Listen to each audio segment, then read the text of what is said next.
Assalamualaikum warahmatullahi wabarakatuh. Bapak Ibu, kembali lagi. Saya akan coba membahas tahapan penyusunan DPS. Jadi ini ya tahapannya mengumpulkan DPS, menerima kelengkapan dokumen hasil temuan tali di video sebelumnya sudah ada. Terus menyusun daftar perubahan pemilih hasil pemutakhiran, melaksanakan rapat pleno terbuka rekapitulasi daftar hasil pemilih mutakhiran, masukan dan tanggapan masyarakat. Nah, Bapak-Ibu, saya akan coba menjelaskan alur tahapannya. Ya, jadi setelah Bapak-Ibu menerima kelengkapan dokumen dari para pantali, ya, Bapak-Ibu BPS harus menyusun daftar perubahan pemilih hasil pemutakhiran. Jangan bingung Bapak-Ibu ya, hasil pemutakhiran ini adalah hasil coklit yang dilakukan oleh Pantarli, seperti itu ya. Jadi jangan terkecoh dengan kata-kata pemutakhiran, apa bedanya ya. Jadi pemutakhiran itu sama ya, seperti hasil coklit dari Pantarli. Menyusun daftar perubahan hasil pemilih ya. Jadi setelah Bapak Ibu sudah menyelesaikan tahapan ini ya, menghasilkan ini, rekap pengecekan, Bapak Ibu disuguhkan untuk ini. Ya, bagian nomor 6. PPS menyusun daftar perubahan pemilih hasil pemutakhiran. Nah, ini. PPS menyusun perubahan pemilih hasil pemutakhiran untuk DPS ya. Tadi base-nya, dasarnya itu ada dari daftar pemilih yang hasil coklit dan daftar pemilih baru. Nah, daftar perubahan pemilih hasil pemutakhiran ini yang ada di Excel bagi Ibu ya, ada di Excel ya, yang ada di Excel bagi Ibu yang diterima dari PPK baru disusun, atau juga bisa dari e-coklit Bapak Ibu. Di situ ada, tinggal diubah DVS-nya itu diubah ke bentuk Excel. Nanti bisa ini daftar perubahan pemilih hasil pemutakhiran. Ini dulu ya. Berdasarkan daftar pemilih dan pemilih baru. Terus yang berikutnya, setelah Bapak Ibu menyelesaikan daftar perubahan pemilih pemutakhiran, entah yang dari Excel yang diberikan DPS masing-masing desa atau yang dari bagian e-coklit tuh ya, ada dari monitoring hasil rekapitulasi, ada tinggal diubah ke bentuk Excel-nya ada. Kemudian Bapak Ibu PPS melakukan rapat pleno terbuka. Ya, rapat pleno terbuka rekapitulasi daftar pemilih hasil pemutakhiran.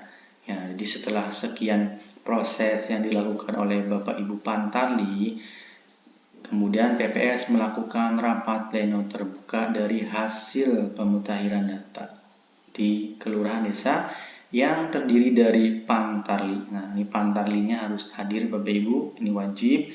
Terus Panwas kelurahan atau desa, ini juga wajib ya. Terus perwakilan peserta pemilu tingkat kelurahan atau desa, ini kenapa saya tidak diberi ditebalkan atau diberi tanda, karena bagian C ini sifatnya situasional Bapak Ibu. Jika ada diundang, jika tidak ada tidak masalah, seperti itu Ibu ya. Terus yang bagian D ini perangkat pemerintah tingkat kelurahan atau desa. Ini perangkat, silakan Bapak Ibu PS undang ya. Setelah melakukan rapat pleno terbuka, di rapat pleno itu Bapak Ibu buka daftar perubahan pemilih hasil pemutakhiran itu dibuka. Bapak Ibu boleh mengeprint hasil pemutakhiran itu penuh DPS, nanti diserahkan, diperlihatkan ke Panwaslu, ke perwakilan pemilu, perangkat pemerintahan tingkat kelurahan. Nanti biar mereka yang mengecek ada yang kurang atau gimana. Nah, seperti ini.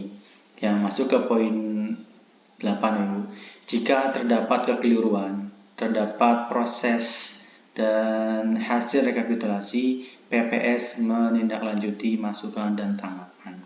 Nah, jika terdapat kekeliruan terhadap proses, misalnya ada yang tertinggal, pemilih yang belum terdaftar pemilih yang belum tercoklit, ya, itu bisa diproses tindak lanjutkan dengan memasukkan, ya, dengan memasukkan dan tanggapan, ya, di acara di rapat pleno itu dari peserta rapat pleno yang disertakan dengan bukti dokumen ini. Ingat Bapak Ibu, harus ada bukti dokumen otentiknya.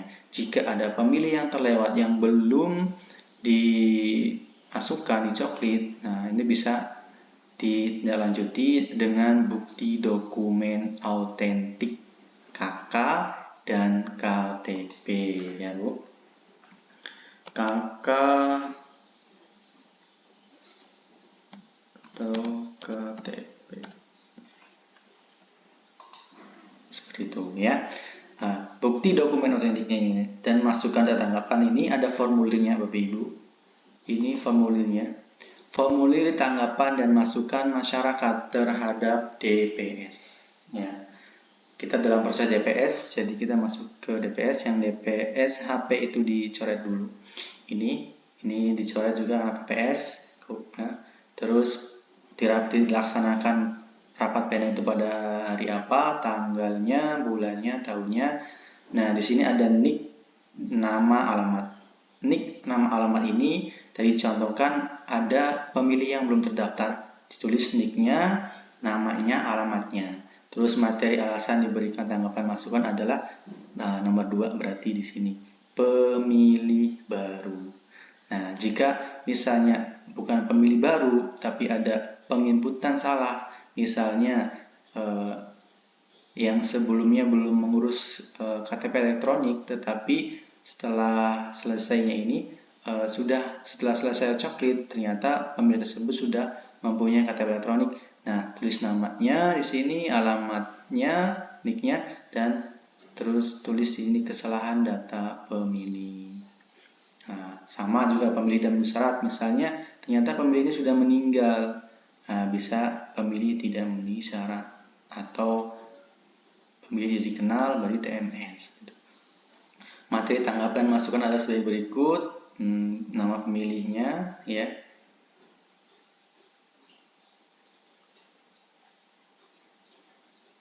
Terus isi ini namanya, misalnya, ya. Ini misal yang bersangkutan, ya, yang datang langsung. Tapi misalnya dari Panwas, ya. Dari Panwas dia membawa bukti otentik, ya. Misalnya Panwas menemukan data pemilih yang tidak sesuai, tapi di DPS itu masuk. Nah, di sini tulis NIK-nya, NIK Panwasnya nih ditulis. Misalnya NIK Panwas, siapa nama Panwasnya, siapa Panwas desanya, alamatnya. Nah, untuk di sininya baru pemilih yang dipermasalahkan tadi, NIK-nya, KK identitasnya, RT RW-nya terus di sini. Nah, terus ini tangan PPS ketua dan pemberi masukan. Kalau pemberi masukannya itu adalah Panwas, tangan Panwas. Tapi kalau yang memberi masukan itu adalah misalnya yang bersangkutan, boleh diisi, atau dari pihak desa boleh masukkan di sini, seperti itu, ya. Ini adalah formulir tanggapan dan masukan masyarakat terhadap DPS. Kemudian yang dilakukan setelah itu, setelah selesai, ya, tanggapan dan masukan, PPS menuangkan hasil masukan dan tanggapan ke dalam formulir model A daftar perubahan pemilih. Nah, Ibu masukkan ke sini. Daftar perubahan pemilih. Ibu masukkan sini. Misalnya tadi pemilih baru. Nah, misalnya ada pemilih baru yang belum masuk. Nah, di sini kasih keterangan. Ya, dikasih keterangan di sini. Dikasih keterangan B, pemilih baru. Jika perubahan sama, ini perubahan U, seperti itu. Nah, jika contoh tadi misalnya di sini TMS, ya, berarti di sini juga harus dikasih kode 1. Sama seperti seperti kegiatan coklit seperti itu. ya, tulis namanya. Jika ini ada perubahan, apa yang berubah? Misalnya KTP elektronik dari yang sebelumnya belum mempunyai jari S, ya, sekarang dia jadi punya KTP elektronik, misalnya seperti itu. Ini adalah model A daftar perubahan pemilih.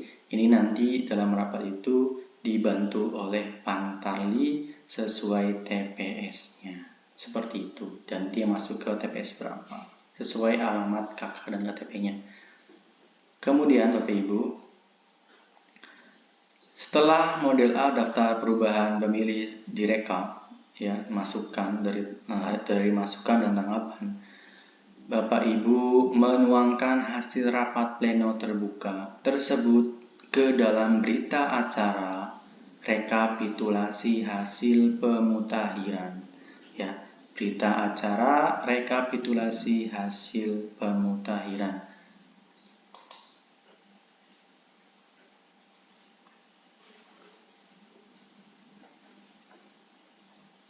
Ini Bapak Ibu,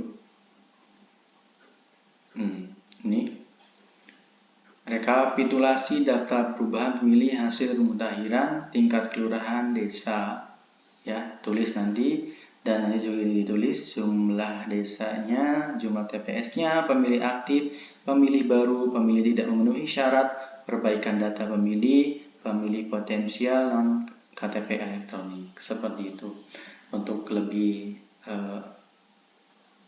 lengkapnya, untuk memahami ini, kita tunggu di video nanti ya Bapak Ibu. Jika ada pertanyaan tentang penyusunan rekapitulasi pemutahiran penyusunan DPS, ya silakan Bapak Ibu tinggalkan di kolom komentar. Saya akhiri. Assalamualaikum warahmatullahi wabarakatuh.